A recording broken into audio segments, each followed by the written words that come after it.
Balance. Balance is a really crucial part of any success story. In order to achieve any goal in your life, you need to maintain a balance between various things, between various activities, and a similar kind of balance you need to maintain during your JEE preparation.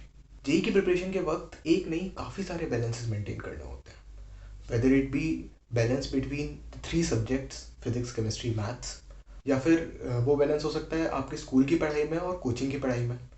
तो यार balance maintain करना बहुत ज़रूरी होता है इन चीज़ों में, और जो बच्चा इस बैलेंस को मेंटेन कर लेता है वही सक्सेस पा पाता है। So you need to understand the importance of maintaining these balances and how you need to maintain these balances. So hey mentees, we are going to talk about these aspects in today's video. So this video is dedicated to how to maintain balance during your JEE preparation. So without any further ado, let's begin with the video. So the first balance you need to maintain is between the three subjects. So यार whether it be JEE Mains, JEE Advanced, boards और BITSAT, हर paper में यही तीन subjects का main weightage होता है, ठीक है। तो बिटसैट में इंग्लिश और रीजनिंग के भी क्वेश्चंस होते हैं, और बोर्ड्स के एग्जाम्स में आपका इंग्लिश भी एक सब्जेक्ट होता है और आपका एक फिफ्थ सब्जेक्ट भी होता है। बट जेई के पेपर में सिर्फ तीन सब्जेक्ट्स होते हैं, फिजिक्स, केमिस्ट्री, मैथ्स। और इसीलिए हम इस अपनी जेई की प्रिपरेशन में, इस 11-12 की इस जर्नी में सबसे ज़्यादा फोकस इन तीन सब्जेक्ट्स पे करना है, और इनमें कैसे बैलेंस मेंटेन करना है उसी की आज मैं बात करूंगा। सो यार सबसे पहले समझते हैं what is the importance of maintaining this balance between these three subjects. So यार इसको हम समझेंगे बहुत ही इंटरेस्टिंग एग्जाम्पल से। तो एक सिनेरियो लेते हैं जहाँ पे कि आपके पास एक ऑटो रिक्शा है, ठीक है। This auto rickshaw would help you to reach IIT का गेट, ठीक है। तो आप इस ऑटो में बैठ के अपने घर से और आईआईटी के गेट तक जाने वाले हो, ठीक है। तो इस जर्नी में इस ऑटो के तीन टायर्स का बहुत इंपॉर्टेंट रोल है, ठीक है। एक भी टायर में अगर थोड़ी सी भी हवा कम हुई तो आपकी जर्नी उतनी स्मूथ नहीं रहेगी यार, है ना। और अगर कोई भी एक टायर गलती से भी पंचर हो गया तो आप कभी भी अपनी जर्नी को कंप्लीट नहीं कर पाओगे, अपनी डेस्टिनेशन को अचीव नहीं कर पाओगे, राइट। और अगर कर भी पाओगे तो काफ़ी देर हो जाएगी अचीव करने में, ठीक है। टाइम ज़्यादा लगेगा अचीव करने में।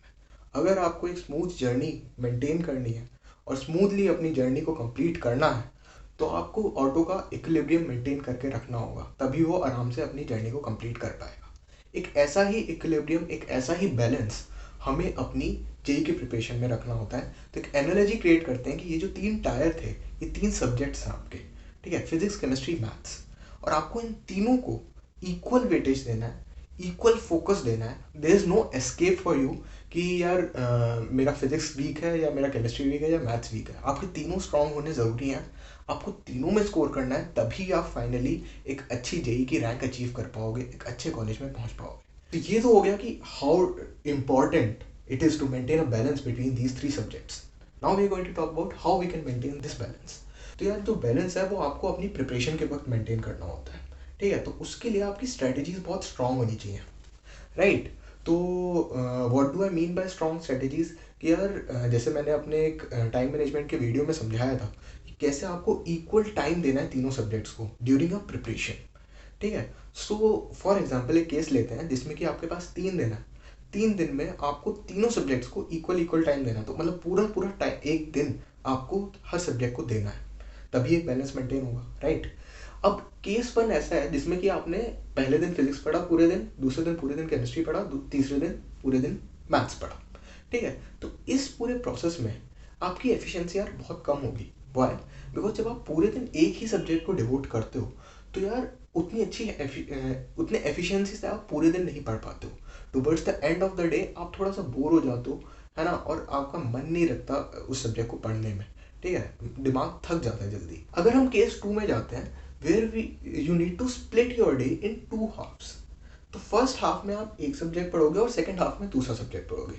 फॉर एग्जाम्पल आपने पहले दिन फिजिक्स और केमिस्ट्री पढ़ लिया, दूसरे दिन केमिस्ट्री और मैथ्स पढ़ लिया, और तीसरे दिन मैथ्स और फिजिक्स पढ़ लिया। तो इवेंचुअली आपने पढ़ाई उतनी ही करी बट ज़्यादा एफिशिएंसी के साथ, right. So this is the way where you can smartly study and you can improve your performance in all the 3 subjects, maintain a balance between all the 3 subjects. So यार इस तरीके से अगर आप balance maintain करके रखोगे तीनों subjects में तो आपकी जर्नी बहुत ही स्मूथ होगी, बहुत ही सिंपल होगी, कम हर्डल्स आएंगे, कम इश्यूज आएंगे और आपके स्कोर बहुत अच्छा आएगा और आपको उससे मोटिवेशन मिलेगा।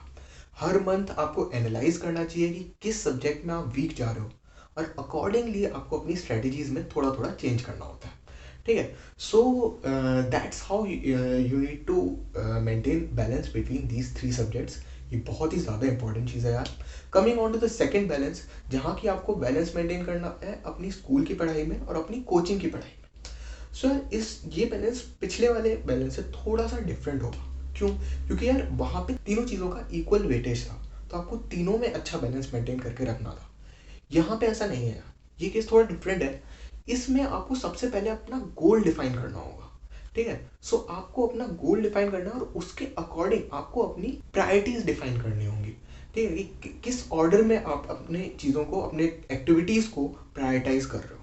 फॉर एग्जाम्पल, अगर किसी स्टूडेंट का फोकस है JEE advance, JEE mains crack करना, उसको अपनी आगे की एजुकेशन आईआईटी से करनी है, इंडिया के टॉप कॉलेजेस से करनी है, बिट्स आईआईटीज टियर 1 कॉलेजेस से करनी है अपनी आगे की engineering.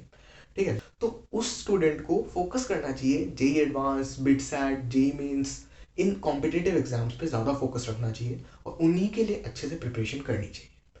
On the other hand कुछ बच्चे ऐसे होंगे जो कि यार उनको इतना ज़्यादा फर्क नहीं पड़ता कि वो किस कॉलेज से इंजीनियरिंग कर रहे हैं, उनका गोल थोड़ा सा डिफरेंट है। हाँ, उनको इंजीनियरिंग करनी है बट उसके उनके गोल्स थोड़े डिफरेंट है। They are happy with the tier 2 college और tier 3 college as well. Achieving a good percentage in class 12 boards is more important for them. उन बच्चों की प्रायोरिटीज, उनका गोल, उनकी प्रायोरिटीज थोड़ी डिफरेंट होगी। ठीक है, तो यार ये वाला जो इशू है बैलेंस का, ये issue majority of the students को फेस करने को मिलता है। मुझे भी मिला था और मेरे सारे फेलोमेट्स को भी मिलता था। तो यार इसको टैकल आउट करना बहुत ज़्यादा ज़रूरी है और लॉजिकली टैकल आउट करेंगे हम इसको। सो आप इस चीज़ को समझो कि यार स्कूल जो है वो आपकी नेसेसिटी है। ठीक है, आपकी एलिजिबिलिटी होती है कॉलेजेस में स्कूल स्कूल की बोर्ड की परसेंटेज, राइट। तो कुछ बच्चे दो डमी स्कूल के थ्रू क्लास 11 12 कर लेते हैं और उनका पूरा फोकस कोचिंग पे होता है।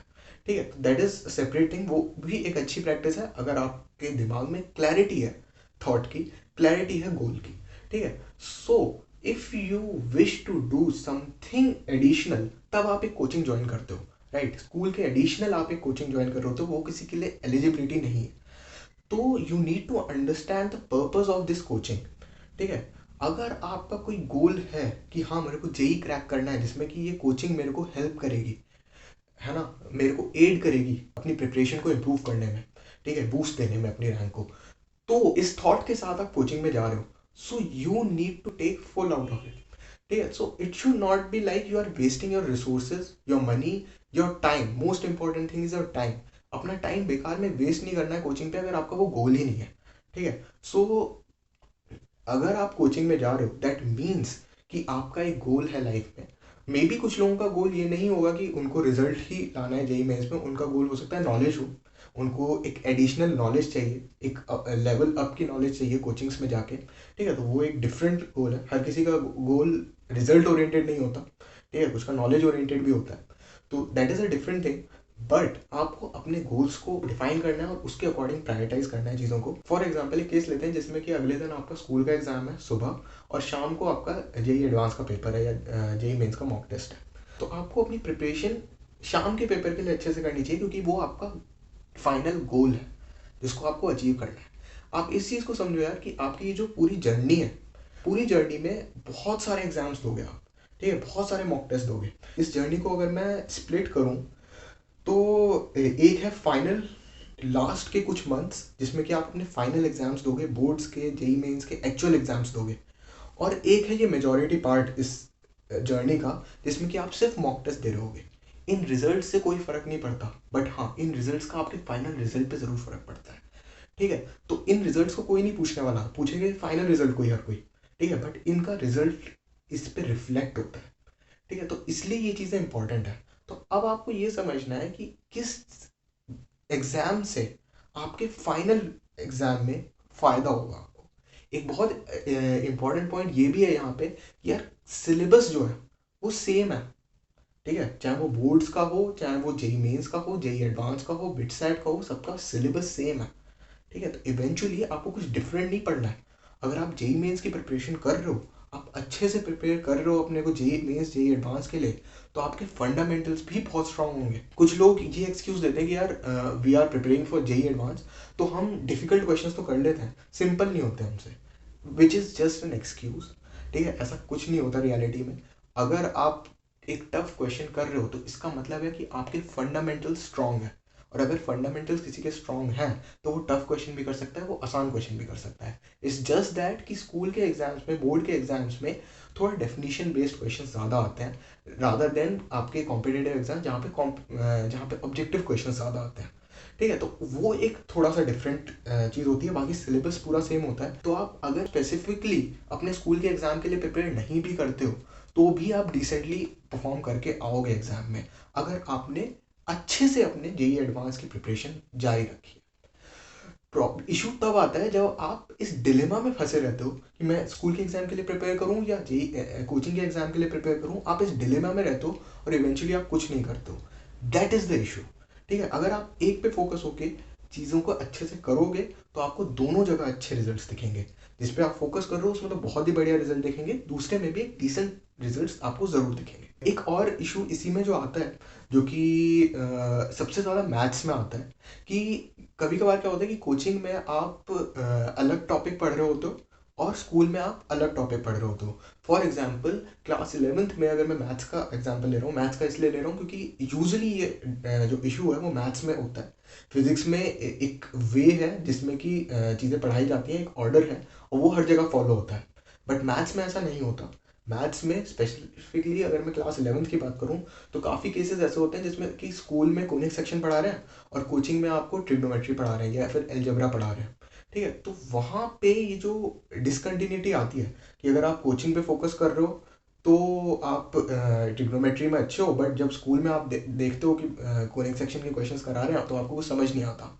ठीक है, तो आपको इधर उधर भागने की जरूरत नहीं है, एक चीज पे फोकस करो। हो सकता है इनिशियली आप देखोगे कि हाँ यार कोनिक सेक्शन क्लास में चल रहा है लेकिन मैं कर नहीं पा रहा, कोई बात नहीं, उसको रहने दो। इनिशियली आपकी परफॉर्मेंस भी हो सकता है थोड़ी सी बुरी है, बट एक जगह फोकस करो, अपनी ट्रिग्नोमेट्री को इतना स्ट्रांग कर लो क्योंकि जब सेकेंड हाफ आएगा तब आपको कोचिंग में तो कोनिक सेक्शन पढ़ा रहे होंगे और स्कूल में आपको ट्रिग्नोमेट्री पढ़ा रहे होंगे, तब आपको टेंशन लेने की ज़रूरत ही नहीं क्योंकि ट्रिग्नोमेट्री आप पहले ही कोचिंग में कर चुके हो। ठीक है, तो that's how you need to maintain this balance. एक चीज़ पे फोकस करना है, इधर उधर नहीं भागना है।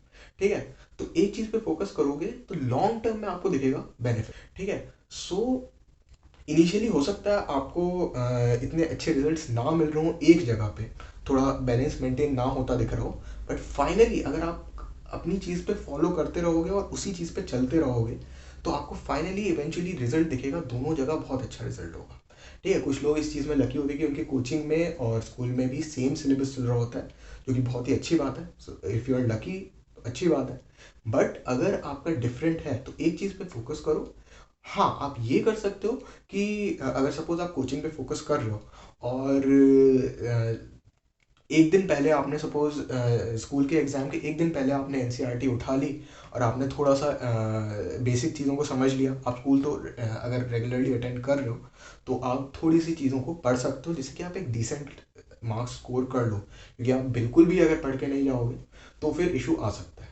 ठीक है, तो उसको आपको थोड़ा सा मेंटेन करना पड़ता है बैलेंस को। अगेन आपको अपने टाइम को बहुत ही अच्छे से डिस्ट्रीब्यूट करना होगा चीज़ों को प्रायोरिटीज़ के अकॉर्डिंग। जब आप चल रहे हो तो प्रायोरिटीज़ का मतलब है कि पहली प्रायोरिटी जो है आपकी, सपोज आपके कोचिंग में आपको कोई होमवर्क मिला है और आपको स्कूल में कोई होमवर्क मिला है। ठीक है, तो अगर आप कोचिंग को प्रायोरिटी ज़्यादा दे रहे हो तो पहले अपने कोचिंग का होमवर्क कंप्लीट करो, एक टाइम दो, एक डेडलाइन दो। अगर आप डेडलाइंस को एक्सटेंड करोगे तो इशू आता है यार। ठीक है, अगर आप डेडलाइंस पे मीट कर रहे हो तो इश्यूज नहीं आते हैं। ठीक है, तो आप अपना पहले सबसे पहले कोचिंग का होमवर्क कंप्लीट किया, डेडलाइन मीट करी और उसके बाद आपने अपना स्कूल का जो भी होमवर्क है उसको स्टार्ट किया और उसको कंप्लीट किया। तो इस तरीके से सी यार मेहनत तो करनी पड़ती है। ठीक है, कोई भी सक्सेस अगर आपको अचीव करनी है तो आपको मेहनत भी करनी है, आपको सेक्रीफाइसेस भी करने होंगे। ठीक है, तो वो करने के लिए आप रेडी रहो और इस तरह से आप अपनी सारी चीज़ों को बैलेंस आउट कर सकते हो और फाइनली आप देखोगे you would come out as a winner in every aspect. अगर आप किसी भी अच्छे स्टूडेंट का रिजल्ट देखोगे तो आपको एक कंसिस्टेंसी दिखेगी यार। कि बोर्ड्स में भी अच्छा परफॉर्म किया, डिसेंटली परफॉर्म किया उसने, और उसने जेई मेंस में भी अच्छा परफॉर्म किया, उसने जेई एडवांस में भी डिसेंटली परफॉर्म किया। अगर किसी एग्जाम में उसकी परफॉर्मेंस गिरेगी भी ना, तो एक लिमिट होती है, उसके नीचे नहीं गिर सकती उसकी परफॉर्मेंस। ठीक है, अगर वो बुरा भी करेगा तो उसकी एक लिमिट होगी, लोअर लिमिट। ठीक है, तो अगर आप मेहनत करोगे तो आपको हर जगह रिजल्ट दिखेंगे। ठीक है, आप towards the end of the journey सब स्टूडेंट्स ये रियलाइज करते हैं कि सारी चीज़ें जो हैं, सारी चीज़ें लिंक्ड हैं, एक दूसरे से कहीं ना कहीं लिंक्ड है, और आपको फ़ायदा होता है। तो उस चीज़ को आपको समझना बहुत ज़्यादा ज़रूरी है। So this is all what I wanted to discuss in this video. I hope आपको चीज़ें समझ आई होंगी कि कैसे मेंटेन करना है बैलेंस।